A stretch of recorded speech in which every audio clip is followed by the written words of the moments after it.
the president-elect was always planned for Friday. It hasn't been delayed. But he's taking these shots, this antagonism, this taunting to the intelligence community. You take on the intelligence community, they have 6 ways from Sunday at getting back at you. So even for a practical, supposedly hard-nosed businessman, he's being really dumb to do this. What do you think the intelligence community would do if they were motivated? I don't know, but from what I am told, they are very upset with how he has treated them and talked about them. Hey everyone, welcome to the New Populist. If you are new to the channel, please like and subscribe. So we are about 10 days out from this Mar-a-Lago raid by the FBI. And right now we're being bombarded with propaganda. What did he have? How did the FBI get to this place where they thought a raid was necessary? Who can declassify information? Blah, blah, blah, blah. Now, the one thing I really want people to focus in on is the fact that we have another branch of government, right? We have the legislative branch. We have the judicial branch. We have the executive branch. And it seems we also have the intelligence branch, because apparently they have just as much power, if not more power, than the president and the elected members of Congress. So, we go back to 2015 when Trump first ran. Who was really taking the point on all of this propaganda from Russia? We had the dossier where this guy from England, this English spy, was paid by Clinton to produce this dossier. And one thing I've always said, I don't give a crap that Hillary Clinton paid for this dossier. Opposites to research, everyone does it. It's dirty, that's politics. It became a problem when the Federal Bureau of Investigation took that dossier and actually used that bad information to spy on other Americans, in this case, Donald Trump. That's where the line was crossed. And then later on, when Trump gets elected, we have James Comey. He goes to Trump and says, hey, we have this thing here, and it has some information in it. You were doing some pretty nasty things, I don't know if it's true, it's probably not, but I'm just gonna let you know about it, because we have it. I'm not gonna tell you where it came from, who paid for it, but I'm just gonna put it on your plate so you can think about it and worry about it. And what that essentially was an intimidation tactic. He was saying, we have some dirt, be careful.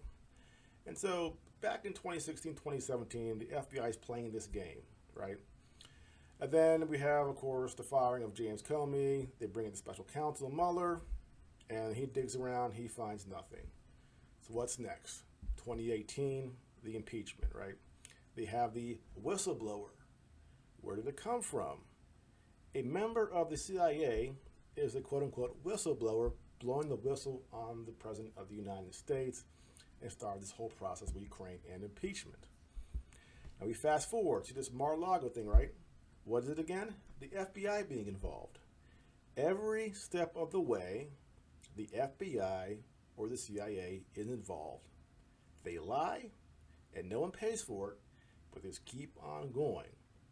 So we essentially have an intelligence branch that oversees the U.S. government and actually has more power, it seems, than our elected officials. And you can also see this attitude with some of the people that were around Trump visibly. We had John Kelly, he was a former general. He was chief of staff. We had Mattis, we had McMaster, we had John Bolton. And one reoccurring theme was that Trump would say something or do something, and these people around him would throw temper tantrums. They'll make faces, when Trump's on the camera and they're next to him and they're scrunching their face together and looking pissed off because Trump said something. So these people were supposed to be there to advise Trump, and then Trump, as the executive, who is part, the president, and he's part of the Constitution, his powers come from the Constitution, he makes the ultimate decision. But clearly, these individuals did not feel the same.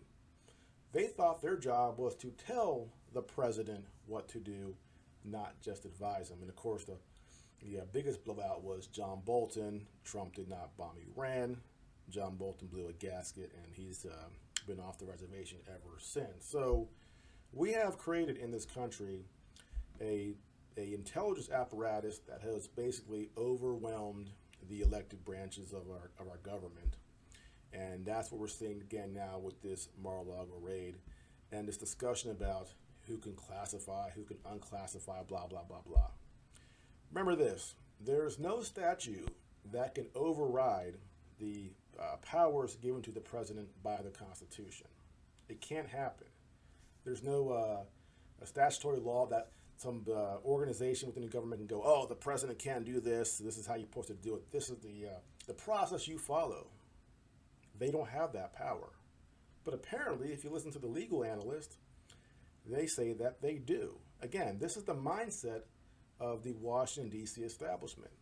They think the intelligence community and the bureaucracy is just as powerful as the President of the United States.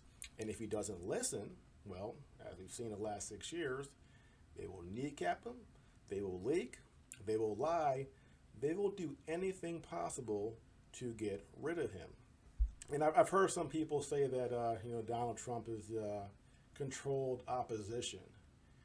And I'm saying to myself, if Donald Trump is controlled opposition, what do they do to people who aren't, right?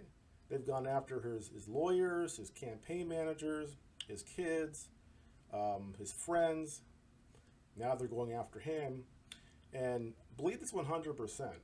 If they could take him and lynch him and hang him from a telephone pole, they absolutely would. Donald Trump is not controlled opposition.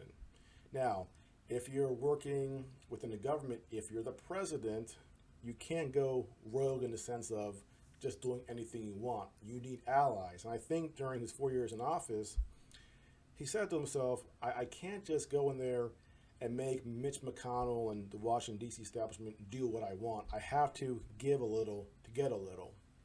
Unfortunately, I think he underestimated just how many snakes were within the Republican Party. Because right now, if you haven't noticed, there aren't that many Republicans speaking out against this raid in Mar-a-Lago. Very few. And truth be told, Mitch McConnell absolutely would love to see Donald Trump arrested and thrown in jail. Mitch McConnell does not want to deal with Trump again in 2024. Mitch McConnell is basically the face of the Uniparty. And for some reason, he keeps getting reelected from Kentucky.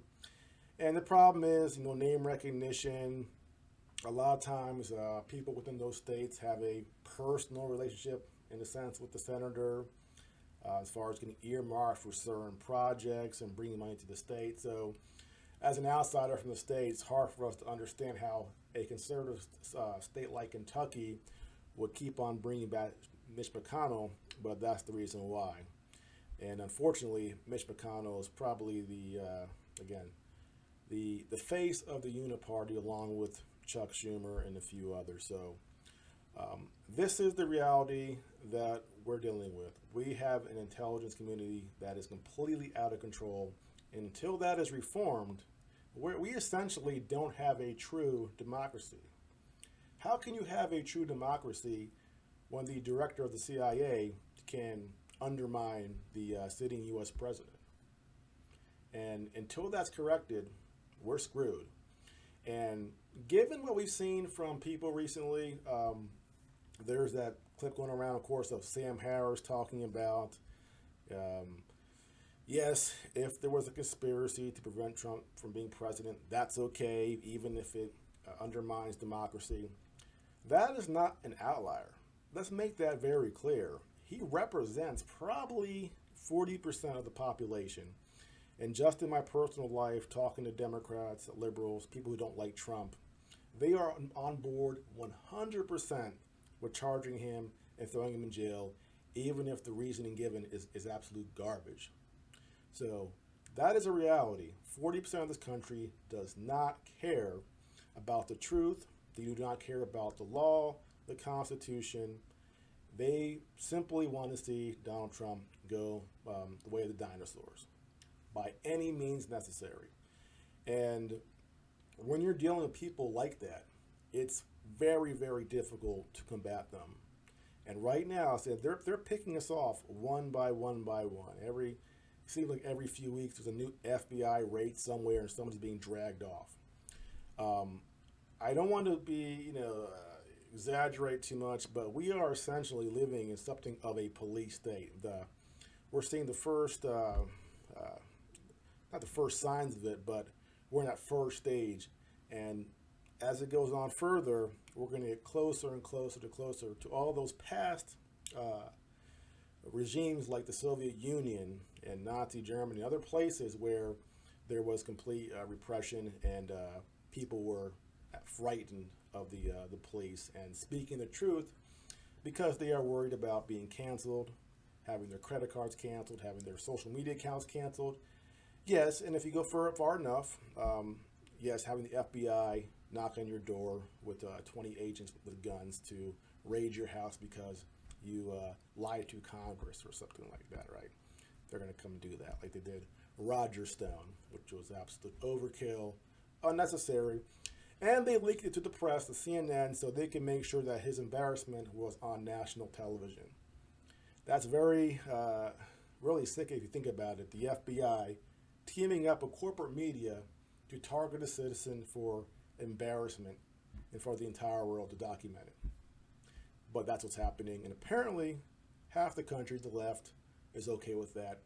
And they do not see the danger of allowing this to persist. Because you look at those past regimes, we can go back to Soviet Russia, the Bolshevik Revolution, right? All those Bolsheviks in 1917, they were happy. They threw the Tsar out, they grabbed power. Well, guess what happened in 1936, about 20 years later? A lot of those same Bolsheviks, those revolutionaries, they were lined up and shot. The apparatus that you're supporting, that's totalitarian, at some point in the future, it can and usually is turned against you eventually. So for you on the left, right now you're happy, you think it's all going your way, we're getting Trump. Wait long enough. Wait long enough. At some point, it's going to come to you, and then you're going to be crying and bitching and moaning, oh, this is not fair. Well, guess what? You were warned. You're warned right now. You were warned by history, but you didn't listen. So when that happens, well, you get what you deserve, right? So that's your own fault.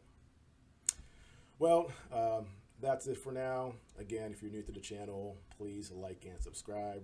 I'll see you next time.